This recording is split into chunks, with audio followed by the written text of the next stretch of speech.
అందరికీ praise lord. దేవుని నామానికి మహిమ కలుగును గాక. మీరందరూ బాగున్నారు కదా? మీరు పెడుతున్న ప్రతి ప్రార్థన రిక్వెస్ట్ అనేది మేము ప్రార్థన చేస్తున్నాం. మా ఆశ అంతా ఒకటే, ఎక్కడైతే తృణీకరించబడ్డారో, ఎక్కడైతే అవమానించబడ్డారో, ఎక్కడైతే గుండెలు పగిలేలాగా ఏడ్చారో అదే స్థలాల్లో నా ప్రభు మీ అందరినీ హెచ్చించబోతున్నారు. విశ్వాసంతో ప్రార్థన చేయండి. ఘనమైన విజయాలు ఖచ్చితంగా నా ప్రభు మీకు అనుగ్రహించబోతున్నారు. God bless you all. ఈరోజు ఈ వీడియో చూసే ముందు మిమ్మల్ని ఒక ప్రశ్న అడగడానికి ఇష్టపడుతున్నాను.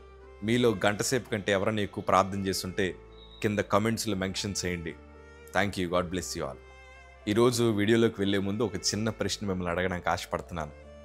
గంట సేపు కంటే ఎక్కువ ప్రార్థన చేసే అనుభవాలు కలిగిన వారు మీరు ఎవరైనా ఉంటే కింద కామెంట్లో మెన్షన్ చేయండి. ఒక ప్రత్యేకమైన సాక్ష్యం ఏంటి తెలుసా? మన ఎక్లీషియా ప్రేయర్ టీం వారు మొన్న 6 గంటల ప్రార్థన చేశారు. చాలా సంతోషం అనిపించింది. మీలో ఎవరన్నా జూమ్లో జాయిన్ అవ్వాలనుకుంటే కింద కామెంట్లో జూమ్ అని టైప్ చేయండి. మా నెంబర్స్ మీకు ఇస్తాం. తప్పకుండా మీరు ఆ ప్రార్థన గుంపులో జాయిన్ అవుదరిగాని, ఎందుకంటే ప్రార్థన మన పరిస్థితులను మారుస్తుంది. ఈరోజు టైటిల్ చూశారు కదా, ప్రార్థించు ఫలిస్తావు. ఎందుకంటే ప్రార్థన మనకి దేవునికి ఉండే ఏకైక సంభాషణ, కనెక్షన్ కూడా. మనం ఎంత ఎక్కువ ప్రార్థన చేస్తే అన్ని గొప్ప కార్యాలు మన బ్రతుకులో జరుగుతాయి. ప్రార్థించిన వారి కుటుంబాలు శక్తివంతమైన కుటుంబాలుగా మార్చబడతాయి.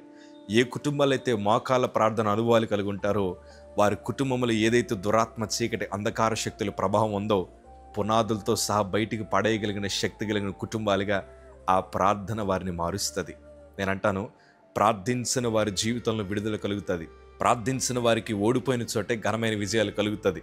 అందుకే ఈరోజు సేవకుడికి చెప్తున్నాను, ప్రార్థించండి అయ్యా. ఒకవేళ ఇప్పటిదాకా సరిగ్గా మనం ప్రార్థించలేకపోతే ఒక మంచి తీర్మానం తీసుకుని ప్రార్థించండి. కన్నీటి ప్రార్థన అనుభవాలు ఉంటే ఇంకా మరీ మంచిది. ఎందుకంటే ప్రార్థన దేవునికి మనకి సంబంధాన్ని మరింత దగ్గర చేస్తుంది.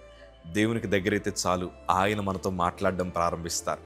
దేవుని వాక్యంలో ఇర్మియా గ్రంథము 33వ అధ్యాయము 3వ మాట మనం చదవగలిగితే, నాకు మొరపెట్టుము, నేను నీకు ఉత్తరం ఇచ్చేదను, నీవు గ్రహింపలేని గొప్ప సంగతులను, గూఢమైన సంగతులను నీకు తెలియజేత్తును. దేవుని వాక్యం సెలవిస్తున్నారు కదా, నాకు మొరపెట్టండి అయ్యా, నేను మీకు ఉత్తరం ఇస్తాను. గ్రహింపలేని గొప్ప సంగతులను, గూఢమైన సంగతులను ప్రభు మనకు బోధించగలిగిన దేవుడు ఆయన. అన్న మీరు ఎట్లా చెప్పగలుగుతున్నారంటే, నా బాగా జ్ఞాపకం 2014 జనవరి 10వ తారీఖు శుక్రవారం వచ్చింది. మా తల్లిగారు ప్రభు సన్నిధికి పోయి ప్రార్థన చేయడం ప్రారంభించారు. అయ్యా, నా కుమారుడు బలహీనైపోతున్నాడు, నా కళ్ళు రంగు మారిపోయిందండి, పెదాలు తెరుస్తుంటే మొక్కలుగా ఊడిపోతున్న పరిస్థితులు, గొంతుకంతా విపరీతమైన మంట, శరీరము క్షీణించిపోతుంది. వైద్యులు రక్త పరీక్షలు చేసి టైఫాయిడ్, డెంగ్యూ, మలేరియా ఉందేమోనని అన్ని పరీక్షలు చేశారు, కానీ అన్ని నార్మల్గానే వస్తున్నాయి. ఎవరికి అంతు చిక్కట్లేదు నా బలహీనత ఏంటో అన్నది. మా తల్లి ప్రార్థించగా దేవుడు మాట్లాడారు. అప్పుడే బోన్ మ్యారో టెస్ట్ నాకు చేశారు.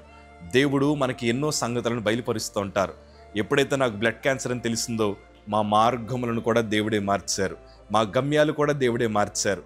ఎవరిని సమయానికి పంపించాలో సమయానికి పంపించారు. వీటన్నిటి వెనకాల ఉన్న ఒకే ఒక ఆయుధం ఏదన్నా ఉందంటే అది ప్రార్థన మాత్రమే. ఈరోజు మేము తలదించుకున్న చోట తలెత్తుకుని బ్రతకడం గల కారణం ఏంటి తెలుసా? ప్రార్థన మా పరిస్థితులను మార్చింది. బలహీనమైన బ్రతుకులను ఈవేళ బలమైన పాత్రలుగా దేవుడు మార్చడం గల కారణం ఏంటి తెలుసా? మోకాళ్ళ ప్రార్థన అనుభవాలు కలిగి మేము జీవిస్తూ ఉండేవాళ్ళం. ఎందుకు పనికిరాని మా జీవితాలు ఇవాళ పనికొచ్చేవారిగా దేవుడు ఎందుకు మార్చారో తెలుసా?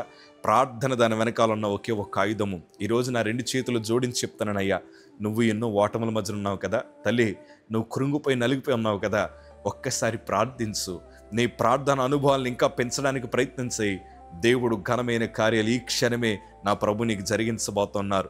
కన్నీరు కార్చిన చోటే నా ప్రభు నేను ఘనమైన పాత్రగా నిలబెట్టబోతున్నారు. ఎక్కడైతే మీరు కృంగిపోయారో, ఎక్కడైతే నేలను పడి ఏడ్చారో అదే స్థలములో మిమ్మల్ని నూరంతలుగా నా ప్రభు మిమ్మల్ని ఆశీర్వదించబోతున్నారు. ఎప్పుడు తెలుసా? ప్రార్థించు. నువ్వు నష్టపోతున్నావా? ప్రార్థించు. వ్యాధి బాధల చేత కృంగిపోతున్నావా? ప్రార్థన చెయ్యి. వివాహాలు జరగట్లేదా? ప్రార్థన చెయ్యి. గర్భఫలం రాలేదా?